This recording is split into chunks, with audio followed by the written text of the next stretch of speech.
Hello, everyone. This is Dorie Clark, and we're here with our weekly Newsweek interview show, Better.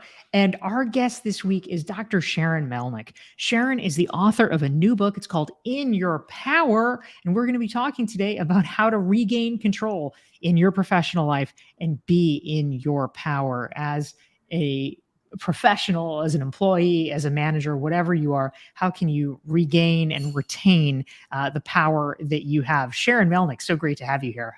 Such a delight, Dorie. Thank you. Well, thank you for being here, and welcome to everyone who's tuning in from around the world. Please feel free to type into the chat box and let us know who you are and where you're dialing in from. We want to take your questions for Dr. Sharon Melnick. Now, Sharon, let's start us off. Talk to me about in your power. It's a really evocative phrase. Talk to me about what that means exactly. What does it look like? What does it feel like if someone is in their power? And how do we know if we're not? Thank you. Well, I think many of us these days feel like there's at least one situation in our life, whether it's professionally or personally, where we feel kind of out of our power. And that means that it feels like the other person or the circumstances are determining how it unfolds for us and how we feel inside of us. We feel almost at the mercy of the situation, almost like we're the casualty and not the creator of the situation, right? And one of the ways that you can know if you're kicked out of your power is if it feels more to you like you're a thermometer than a thermostat. So when you're the thermometer, it's more like, your emotional and mental state is kind of going up and down, reacting to the situation. You can get like emotionally hijacked. You feel in a mental swirl. And it almost is like the way that you try to make the situation better makes it worse, or at least perpetuates it. So that's what it's like to be kind of out of your power. And the reason that I wrote the book, In Your Power, is because I think a lot of us feel this. So whether you're a leader who, you just can't get your people to live up to your expectation, or maybe you're a talented, let's say, woman who is overlooked and undervalued, can't, kind of get elevated. Maybe it's someone in your personal life who's just all about them and you just can't, feel that sense of ease with them, is that we can get into this state. And I think a lot of us we're kind of fed up. We're like, I don't want to be made to feel less than, or that I can't control my destiny, you know what I mean? Or kind of have the success that I want. And I think having come through all that we've come through in the world, we're really prioritizing, like, I want to be able to feel good in me and to create the life and the success that I want. And that's what you get from being in your power.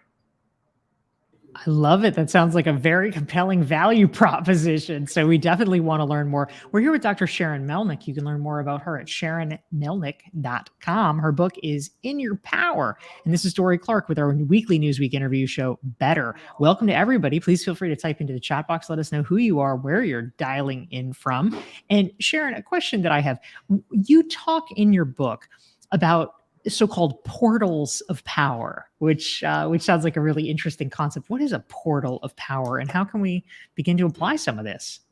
Yeah. So in these situations that we're talking about, we can feel powerless, right?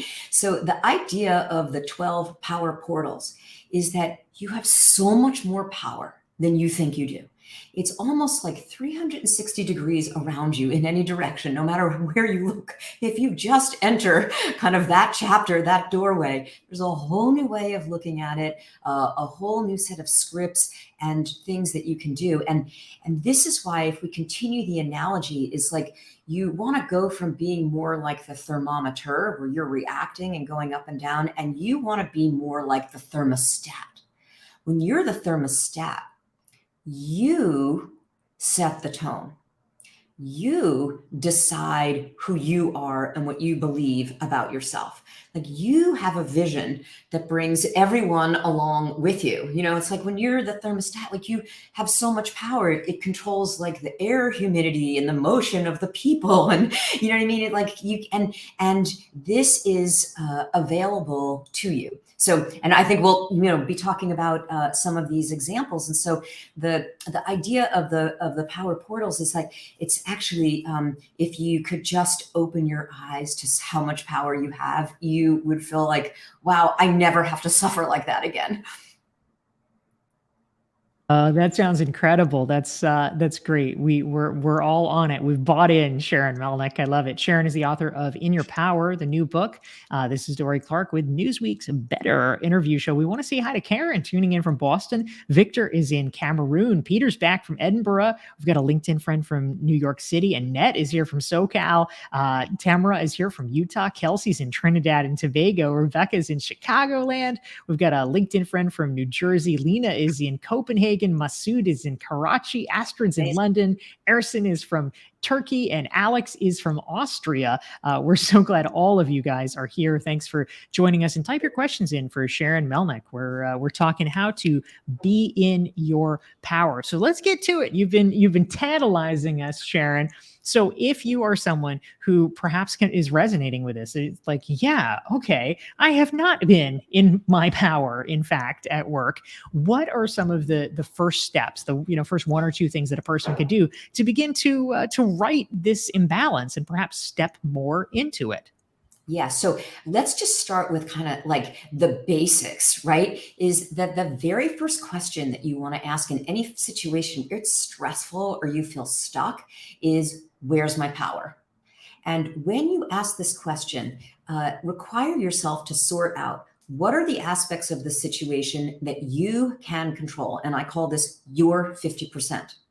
And sort that out, distinguish that from the aspects of the situation you can't control, the other 50%, because literally you are set up by your human evolution biology to focus on what it is that you can't control, right? Because we're always like scanning the environment for threats. So you were set up for this. But if you live your life in that way, you are only kind of living out of your factory settings, and it's going to keep you kind of reacting and feeling like things are out of your control. So you want to focus on what's within your 50%, and you can kind of follow like the golden rule, which is be impeccable for your 50%. So take 100% responsibility for everything that goes on within your 50%. Like that's a really good use of your time, energy, and attention, right? And otherwise you're just leaking your power. So that would be the place to start. And then we can take some examples of like, what are things that you can control? Because I know you're probably thinking to yourself, like, yeah, sounds good, Doc. But like in my situation, no, like you don't understand, like most of the things are not in my control. Yeah, so bring it on.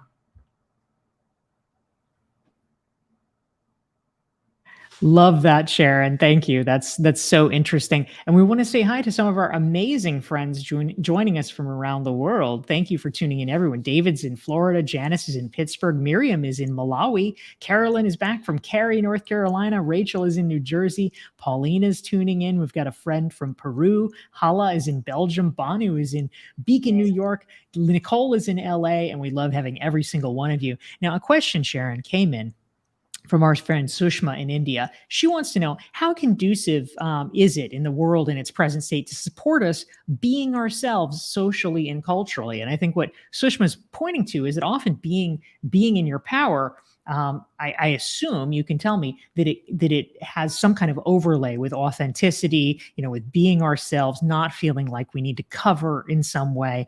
But that's not always completely well received, especially if you are in perhaps a rather staid corporate environment.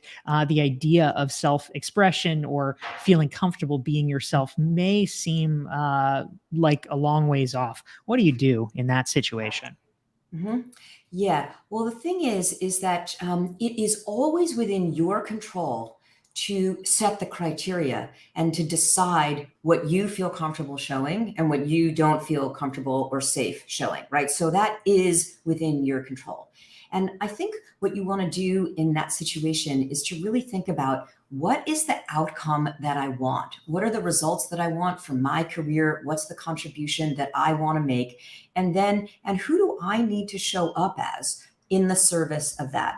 And I think that when you can think about it at the kind of the sweet spot intersection between who you want to be the best of your strengths and superpowers in conjunction with what the role or the team or the organization or the community needs from you, then you can be intentional. And in any situation where you're concerned about what other people are going to think, or it's not going the way that you want, the moment that you start showing up intentional in this way that you have articulated, you are participating in the interaction on your own terms, in your power. And when you're in your power, that's when you change the power dynamic, because you're no longer kind of giving your power away, being, worrying on a moment-to-moment basis, like what they're thinking about you and imposing their kind of values on you. And you're saying, this is who I've decided I'm going to show up as.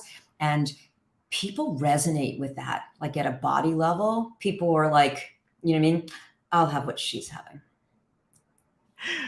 So good. So good. Thank you very much. We're here with Sharon Melnick. She's the author of the new book, In Your Power. You can learn more at SharonMelnick.com. And if you're enjoying this conversation, hit the like button, hit the share button so that your friends and colleagues can benefit from it as well. And Sharon, a question that I have, there are some people out there who, in your power, that sounds good, but they're actually not even really comfortable with power. They may have some serious questions or qualms or reservations about it, and it may feel like some kind of icky thing. Like I don't know. Maybe it's not good for anybody to be in their power. We've seen how power is used sometimes. So if you have somebody who has that mentality, what would you say to them? Is there a way to feel okay about this?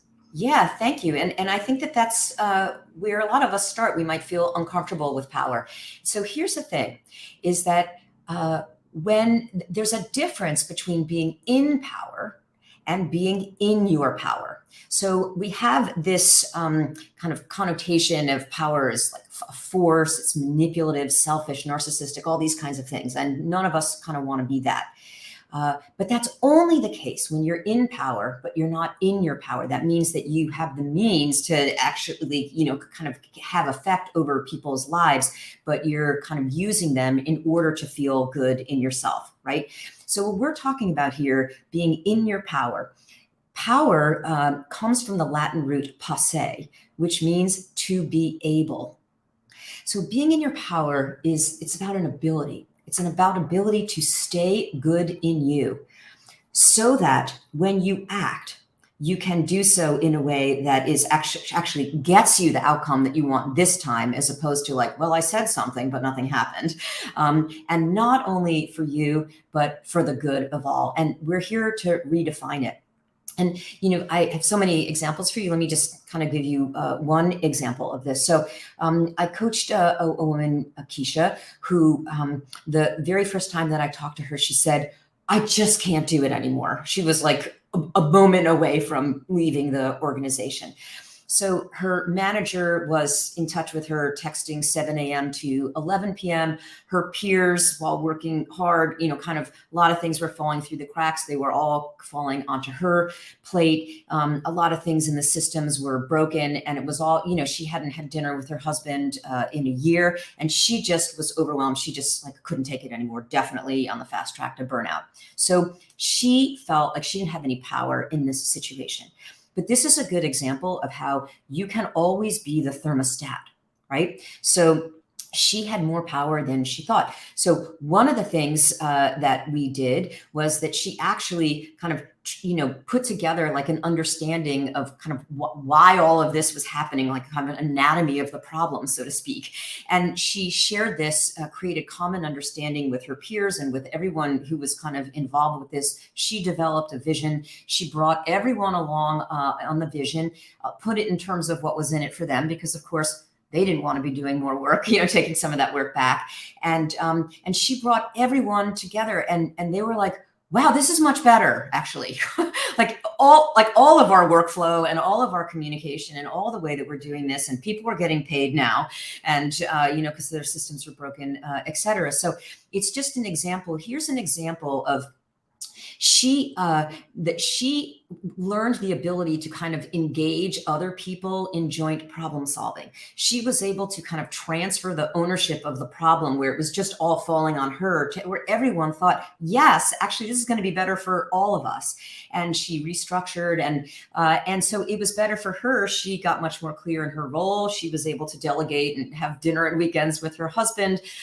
She was offered a $75,000 retention bonus, and the CEO called a meeting with her and said, she was 4 levels down from the C-suite, and said, get busy because you're on the fast track to the CTO position. So it's just an example of starting off of feeling like she had no power, but actually when you tap into what the underlying problem is, when you can articulate it in a way that everyone can relate to, you can take what seems like a finite problem and bring an infinite solution. That is an example of using your power for the good of all. So nice. Thank you. This is Dorie Clark with our weekly interview show, Better, for Newsweek. And we're here with Sharon Melnick, the author of the new book, In Your Power. And Sharon, a great question came in from Miriam. And I think a lot of people probably have experienced this. She wants to know, can you talk a little bit more about how I can be in control, be in my power, but also be balancing empathy? Because if I am going to be stepping up to be more in my power, it may require me to be more assertive. So how do you make sure you don't go too far with this whole in your power business? What would you say to that? Yeah, thank you so much for this question, Miriam. And actually, this is such a good example of a mindset that we can have about power. That now, when we think of it, it's like a zero-sum game, right? That if I am more assertive, then that means you can't be heard. And actually, the way that we kind of have the most power is by creating a win-win, right? So for all of us to kind of have an abundance mindset, and the way that you can have the most power is by really being clear kind of in yourself in terms of what the outcome that you're going for, what you want, what you need, being really intentional in your communication so that you can also have space to hear what other people need and then kind of problem solve. So, you come up with the solution that is in the best interest of all. And you know why?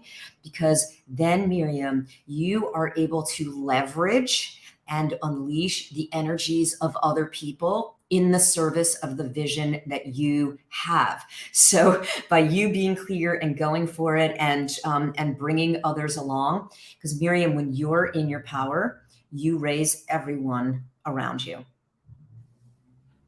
Excellent points. Sharon Melnick, author of In Your Power. We're glad to have you on Newsweek's weekly interview show, Better. We also want to say hi to the amazing friends tuning in from around the world. Christine is here from Denver. We've got Rita Marie back from Ireland. Alicia is here from Berkeley. We have Tracy from Kenya. We've got Ren from Bloomsburg, Pennsylvania. We have Ernesto in Miami. Andrea's in the Bahamas. Enrica's in Switzerland. We have Liz from somewhere near Boulder and Denver. Jamie's in Pittsburgh, Lisa's in Charlottesville, Cindy's in Savannah, and Leon's in Apex, North Carolina. We love having every single one of you. And Sharon, a question that I was really curious about. A lot of the discussion around In Your Power is around kind of negative voices in your head, right? That's often what's holding us back.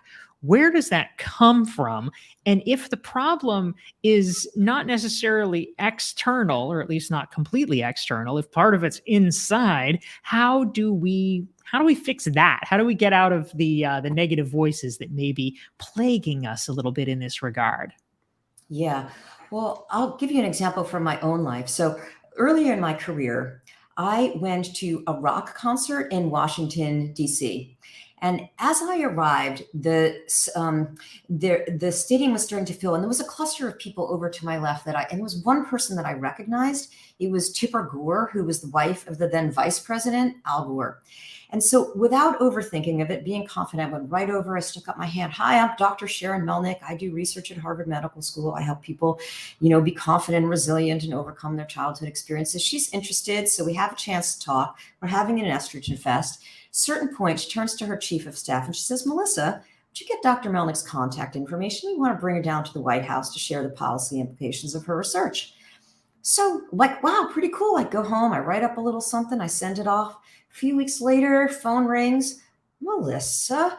So she starts telling me about Tipper's initiatives. They're helping millions of people all around the country. And I'm like, wow, And at a certain point, she pops the question. She says, will you come down to the White House to share the policy implications of your research? So, of course, what do you think I say? Well, of course, I say, no. Well, I don't exactly say no, but I say like, well, I'll have to get back to you. I'm not sure about the research. So let me tell you something. I pictured myself around that table at the White House. And I thought, they're going to think that I'm not enough and that I don't know enough. So what I did and what we do is I gave away my power. I prioritized what the contribution I could have made for millions of people because of the way that I evaluated my own self, right? And this is what we do. And, so this came from a narrative, a story that I had created about myself where I thought that I wasn't enough. And many of us have this, right? And part of what it means to be in your power is to have a sense of sovereignty, meaning that you write that narrative, right? And you decide that who you are and not kind of reacting and internalizing what other people are saying about this. And this is very, very relevant for each of us kind of personally and also in terms of like the gender bias, the racial bias it's put on us is that we can internalize and think that it's true about us. And if I could take a moment actually to say that I say a lot more about this in the book, but I think the way that we talk about this in like pop psychology is kind of like, oh, well, my mother was this or my father said this to me. And so, I've always thought this about myself. And I think that's a very disempowering way. That puts all of us out of our power. Like we're doomed. If you had a bully who said you were fat growing up, then the rest of your life, you have to think that. No. Actually, the way where that voice comes from is that we actually kind of took it on. It was a coping mechanism that we did. And so if we took it on, we can unlearn it. And why do we do that? Because when people who are important to us, we come to see ourselves through the eyes of people important to us growing up, right? That's how we learn. And if people are showing you maybe that you're not so important to them or telling you that you're not enough or smart enough or whatever it is, what we're going to do as children is we're going to believe them. And we're going to say, I'm going to make you, but whether I agree with it or not, I'm going to make you right. And I'm going to make me wrong. And I'm going to say, I'm not good enough. And we do so for the best, most important of reasons. And why is that?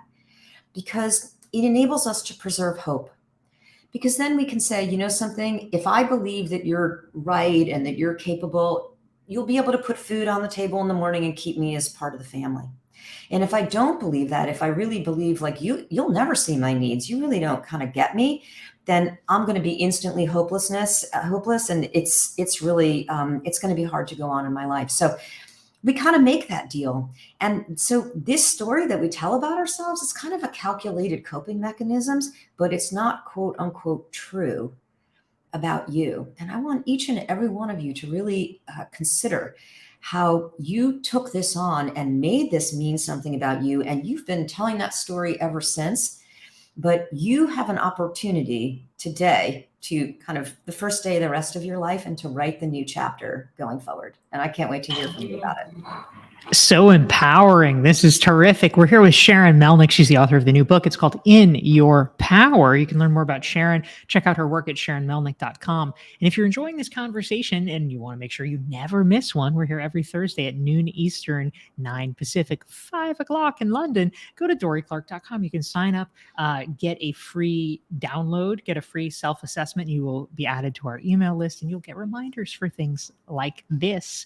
So we look forward to having you here every week. And some great questions are coming in, Sharon. People are jazzed about this conversation. Now, Annette has a question, and it is slightly a long one here, but here we go. Basically, the question is, what if a friend is telling you the friend has done something wrong, they've stepped out of integrity, and they say, oh, it's just business. What do you do in a situation like that? You're out of your power. The person has, done some terrible thing. It's also super awkward when it's a friend doing it. So how would you handle a situation like that? Yeah, thank you, Annette, for your question. So, one of the portals in the book is the portal of powerful truth. So, how you can use your voice, right, to kind of engage with a level of authenticity with other people that kind of moves them to action. So, I think you have an opportunity to share your powerful truth here. And, one of a kind of a script for doing this in a way that makes it really graceful is you can say, you can distinguish between intent and impact. So you could say, my sense from what you're saying is that your intent was this, and I want to share with you the impact on me. And I have a sense that it wasn't your intention, to kind of make me feel this way. But this is how it landed with me. And since we're friends, I want to be able to share this with you. And this is how it's affecting kind of between us. So this is a way for you to stay in your truth and to open up a conversation that can then lead to more transparency and a kind of a coming together. So that's one thing that you can do in the situation. So the idea is that, and there's a lot of strategies in the book about communication where you can say anything that you need to say as long as you say it in a way that can be digested and kind of received by the other person. It's also like Miriam, when you were asking how, it's like you want to present your ideas in a way in terms of what's in it for them. So that way you kind of are unleashing their energy, helping them to get what they want by you getting what you want. That's great. Sharon Melnick, author of In Your Power. We have time for probably just one more question. And thank you, Sharon, for sharing your great story about being invited to the White House. I love it that you met Tipper Gore at a rock concert. I really hope that it was like secretly a 2 Live Crew concert, because that would be amazing.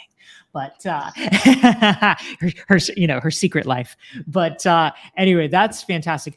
On the flip side, I want to end with Alicia's great question. She would like to hear about a time that you entered into a specific portal of power during a tense situation. Can you just tell us about a time when you just rocked it and you stepped into that portal for yourself? Yesterday, today, this morning. I mean, every day, we're stepping into that portal. But I do tell a story in the book, actually, which is this happened right after I handed in the book. And I have a great love of my life. We decided right after to kind of separate because we really want different things. She wants to travel the world with a full-time companion. I want to change the world. So it was kind of a devastating situation, made me feel really kind of brought up all my sense of helplessness and aloneness in the world. And from the very moment that it happened, I started to ask myself, what is my go-to empowering question? How might this be happening for me, not to me? How might this be happening for me, not to me? And to always see beyond the current situation to kind of the infinite sense of possibility that could unfold for your life. And for you, Alicia, and for me, and for every one of us to really own what it is that we want, and to kind of, power is a lifestyle. So as you walk, kind of in the world, you can always bring this to every situation. And so to kind of, to not take it personally, for me to kind of really every day kind of move emotions through my body so that I could stay strong in my nervous system, fill myself out, back up with a sense of calm and objectivity and joy. And that is a way to walk in the world in your power. And to remember that when you're in your power, you raise everyone around you. That's fantastic. Yes, as Alicia has pointed out, power is a lifestyle. That's right, Sharon Melnick. That's our hashtag for the week. Power is a lifestyle. Let's all aspire to that. So this is Dorie Clark. This is Newsweek's weekly interview show, Better. We are here with this week's guest. Her name is Sharon Melnick. Learn more at SharonMelnick.com. The new book, which you can buy today, is called In Your Power. Sharon Melnick, so great to have you here. Thank you so much. What a delight. Thank you all for tuning in. We'll see you next week.